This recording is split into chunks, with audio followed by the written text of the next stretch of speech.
I am a Tyrannosaurus Rex. Well, I'm a Devon Rex. What's that in the sky? T-Rex might be hurt.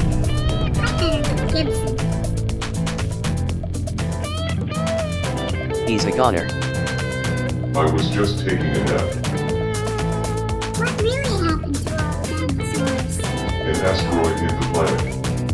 Pig, you said ass. I think it's headed our way now.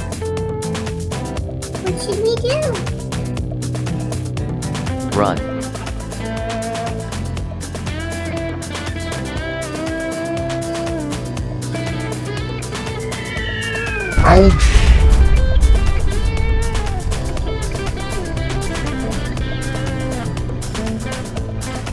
Geological evidence shows that dinosaurs became extinct about 66 million years ago, when there was worldwide environmental change from the impact of a large meteorite with Earth.